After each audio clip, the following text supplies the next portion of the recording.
Welcome to Crash Course in Commercial Real Estate. We converted our in-house training program to a podcast to teach you prospecting, negotiation, business planning, and other fundamental skills to become a successful commercial real estate agent. And now, here's your host, Brady Collier. All right, welcome back to Commercial Real Estate Training. I'm Brady Collier. If this is the first episode you've seen, I'm here with Shannon Powell. We're training her in commercial real estate. And my subject matter expert is Kyle Cowan to talk with us about negotiation. Kyle, in the previous video, we talked about seeking win-win solutions. Kind of the attitude of a good deal is only a good deal when it's a good deal for both parties. That's what the guy who trained me in real estate said. And avoiding adversarial negotiations, seeking cooperative, whether it's with landlords or other real estate brokers, with whomever it may be.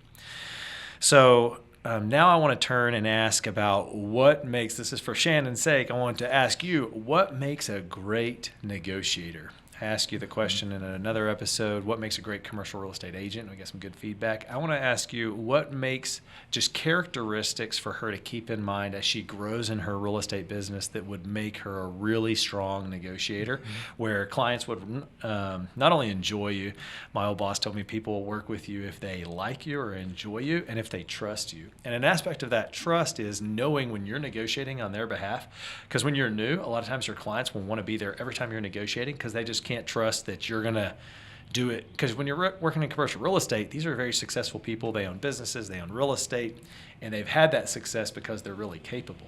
Right. And so they're going to wonder, are you as capable as me in this negotiation? Let's call them together. But then once you prove up your capability and your proficiency, especially with this skill, then they start trusting you, and then they don't want to waste the time. They want you to go take care of it. And you'll find you're going to be a better negotiator than almost all of your clients because you're going to do it all day, every day, and they don't. So Kyle, I'm going to turn it back to you. Yeah. Let's just name some attributes that characterize great negotiators. Yeah. So one we talked about already, and it's the collaborative nature of it, but to build off of that. And I was thinking about this when we were talking about collaboration. I called with another new agent that we just brought on. He was just sitting, listening into the calls.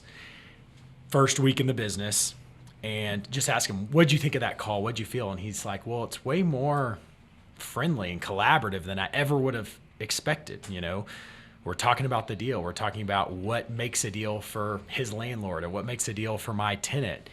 And the collaboration is a key piece because you're both working together. But if we're good negotiators, we're both in that collaboration and in that small talk and in talking about deals, we're really guiding the deal to where we need it to be. So almost negotiating without anybody realizing that's what you're doing.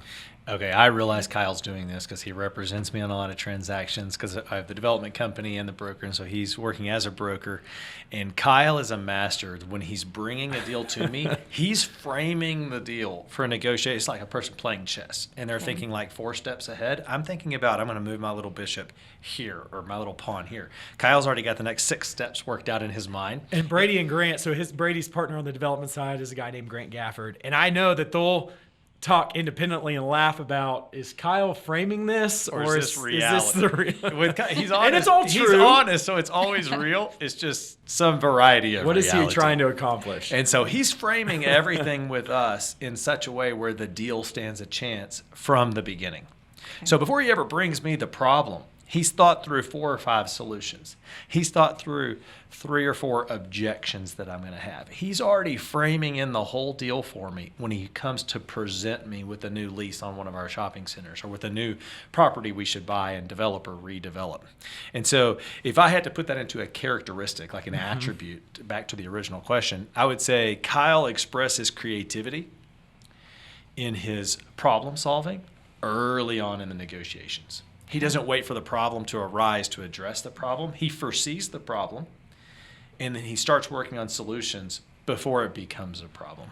Yeah, and you wouldn't think about that as a skill in negotiation, but it really is. Because if a landlord, for example, has major pain points in doing construction for delivery of a space, it does mean no value in negotiation to hammer away at, you have to deliver the space in this way. But if I can solve the problem and say, hey, provide tenant improvement allowance, or we'll do the work, or eliminate a pain point for him completely early on and get him excited about the deal on something that doesn't really hurt us financially or hurt us, but it's a pain point for the landlord, it moves those negotiations ahead really quickly. To speak to that, people are irrational. And if you go into the thinking, oh, these are wealthy people, they've achieved a lot, they're successful, they're going to be rational in their negotiations. No, they're people.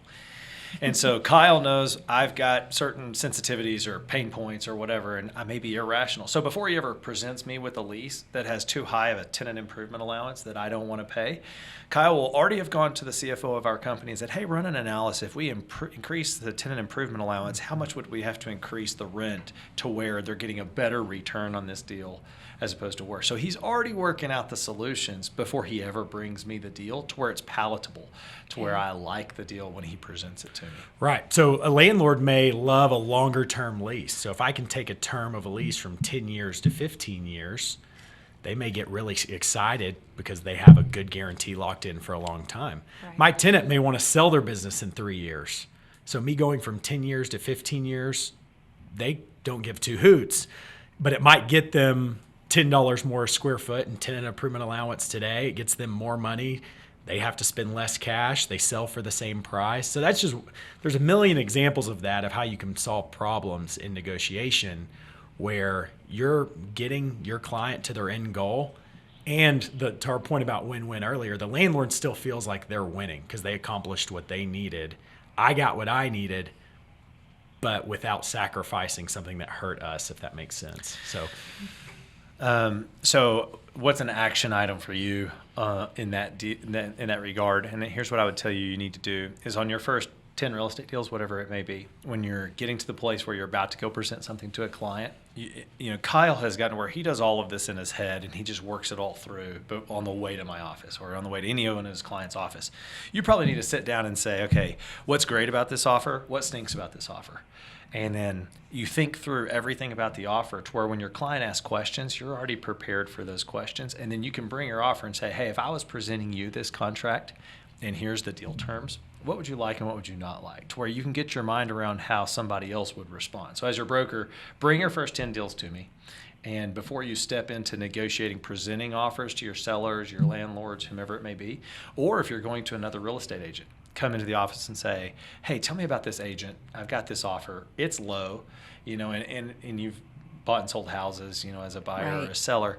You know, homes normally trade 95 to 99% of ask. Well, sometimes commercial real estate offers will come in 60% of ask or whatever it may be.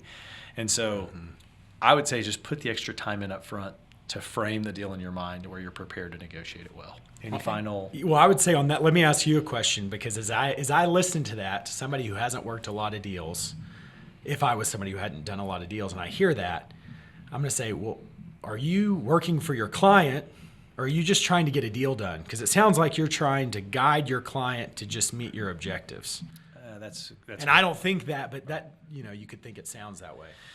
Yeah, that's a great point, and it's an age-old thing in real estate, working for your client versus working for the deal. And there's brokers out there who are always working for the deal, and the client is not their primary concern.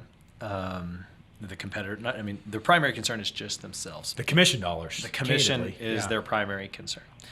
But the reality is your client has hired you to lease their space, to sell their space, to work for them, to consummate a transaction, to bring a transaction together. If they had the ability to do that without any pain, they wouldn't have hired you to do that. So what they want is a deal. So you have to say, what are their goals? And know their goals. And then if you can bring the deal to achieve their goals, but you still have to frame it and think through it of how is this going to achieve their goals. So are you working for the deal? Yes. Is working for the deal working for your client? Yes, because your client's goal is to achieve, just to bring the deal together. And there's a time where those things can be exclusive of each other, and you can build a lot of trust with your client by telling them this is a deal we need to walk away from. This is a deal we need to say no to. And walking away from a deal, walking away from commission dollars because you know it's right for your client is always best in the long term, if it truly is best for your client. And one thing to add, sorry, No, you're good. Filtering through, we're almost like a filter. I had a landlord last week. We got another counter. It was a third counter on a lease deal. And he was just sick of the back and forth. We call that negotiation fatigue. Okay. And I tell Kyle sometimes, I said, hey, dude, I'm getting close to negotiation fatigue on there. We need to get there in this round of negotiations because Right. you get tired of going That's back. Brady developer, not Brady broker. That's right. Yeah. And so he's, expletive filled rant about they're Not going to me. nickel. This was not This me. was not Brady. This is another landlord. Are we really going back and forth? It's just a few $100. They really want this delivered. I'm done. I'm not doing this. Just blows up at me on the phone. Sounds great. Let me go back to him. If that was landlord to tenant, deal's dead. Emotion gets involved and it dies. So my job in the negotiation and in the communication is to bring everything down, That's to right. stay level-headed, and to say, hey, the landlord feels like they're bringing you a great deal and a great opportunity. What they sent last, I think, is the best that they can do. You think we can get it done? And we get a deal done. It's amazing. And both sides accomplish what they Let me what they just tell want. you the difference between a novice or a bad commercial real estate agent and a great real estate agent is that filter that he just talked about.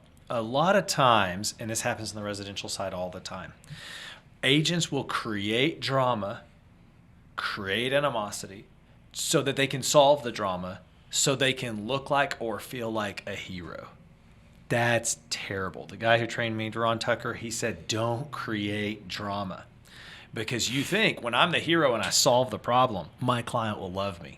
Your client will love you if they go through multiple deals and there's no drama. Right. Because they don't have time or space in their lives for drama. So your role, and you may get an agent, or a lot of times in Texas law, if you're standing between two parties, that's called an intermediary. And you can't give full fiduciary responsibility to either one, but you can still represent both of them in the state of Texas.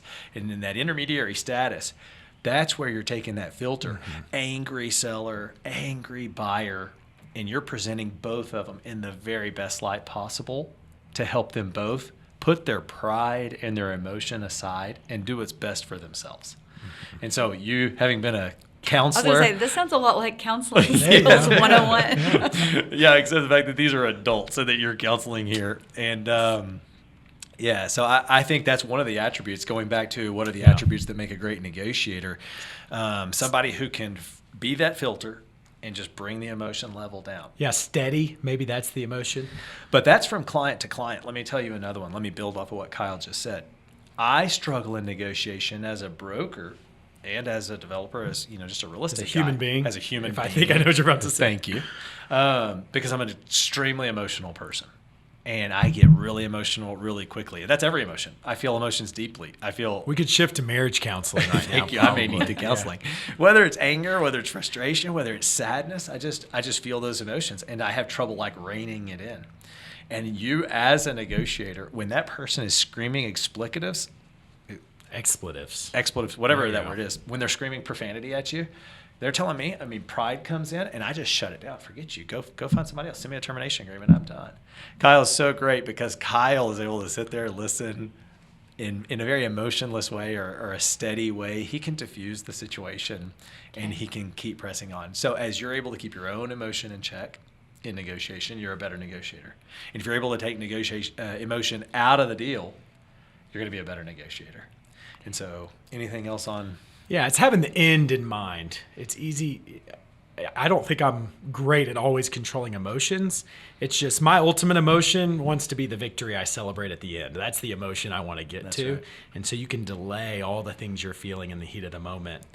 And I fail at this. People that are outside of my office have heard emotion before. But generally speaking, if you can keep steady and keep focused, keep the end in mind, it's going to take you far. Yeah. Okay, I'm gonna go through one more that I think is super important in negotiations with the people you're representing and the people that you're going against, the people in your office. Because that's another thing about commercial real estate is there's times you're negotiating against another broker who you sit right next to in the office. You too. Yeah, we're negotiating against each other. We're negotiating for each other. This all happens in the same hour in the same meeting sometimes. So I would tell you, and this we're going to do another episode on our core values Friday, but I would say always tell the truth in negotiations. And you would think that's obvious, right? Self-evident. But that is not the norm in commercial real estate. Kyle, Yeah, you want to yeah, speak yeah. towards just honesty within negotiation? And I don't know if we have a separate episode on closing and getting to a close or moving a deal forward, but that's where the lying comes in. I think these agents try to create a false sense of urgency that might not be the reality. Oh, we have this offer if you don't make a decision by this point. And they're using these different tactics that they've learned in a book they read, to create urgency, using some closing tactic. And that's, not to continue to go back to residential agents, but everybody has that perception of, if we don't make an offer today, there's 3 offers. And so that always comes back to bite you. Let me just interrupt you. I was negotiating on a deal in Midland last week, and the buyer that we competed with, we won the deal. We were competing with another buyer who happens to be a commercial real estate broker, but we chose to let a Midland broker represent us so that we could get the deal. And so the Midland broker who was representing the seller is negotiating with this Lubbock broker who is also the buyer. And this guy says, and I won't say which one was it, I caught that guy in a red-handed lie, and he was furious. He was furious because he said, the dude lied to me, and he was disappointed. He was mad. It all fell apart for him. And, so if there's anything, if you say I've got multiple offers, if it's not true, if you stretch the truth and they catch you and they feel like it's a bold-faced lie, you've lost all trust. And trust is really important in negotiation. And you'll be found out. You will be found out. Yeah, I don't think this is going to be a problem for you, but I just want to say one of the bedrocks of success is integrity, honesty, trust. And so in negotiation, I would say always telling the truth. Mm-hmm. Okay, last 2 points. Kyle, I've already mentioned this in the beginning of this episode. Kyle is always taking out, here's a seller, here's a buyer. He's taking the seller in the very beginning to where they're willing to go here, and he's taking the buyer to where they're willing to go here. So he's got this wide berth in the middle where a deal can come together. So it's not like he's taking a seller here and a buyer here and a seller here and a buyer here, and there's always this big gap. From the beginning, he's taking them both past each other where they're both happy with the deal, and they acknowledge they're happy with the deal. So he has a lot of space for a deal to come together in a healthy way. So I'd say that's a great and that thing would be the Kyle- case even if I don't represent both sides. I may be corresponding directly with a tenant that's unrepresented or represented by a broker. But in those early conversations, you're finding out what they need to accomplish, and you're creating that space. Yeah. And then my last point is, and this is going to sound so simple to you, but you'll look back and say, well, that was really true, is don't over negotiate deals. Sometimes people, when they're fighting so hard to win, they're fighting so hard for their client, they're creating drama, they're just over negotiating. It doesn't have to be so difficult. Do you want to speak any to that through experiences or otherwise about people over negotiating deals? Yeah, and we hit on this with the long-term relationship that's necessary. And, oftentimes I have over negotiated because of a client that wants to continue fighting for more and retrading and negotiating for more. And that has hurt my relationship, whether with that broker, with that landlord. It's hurt the tenant's relationship with the landlord, where they just don't want to work together ever again. And sometimes, it's like being adversarial. It's the same type and sometimes you actually have to protect your own career, because if you have a seller who's being totally unreasonable, and this is some California-based seller, and they're being totally unreasonable, and the buyer is represented by a local Lubbock broker who's a really good gal or a really good dude, and your seller's being unreasonable, sometimes you got to come clean with the other agent and say, hey, my seller's struggling right here, or they're being a little bit unreasonable, and you got to maintain that good broker relationship. That mentality, I gotta, for my seller.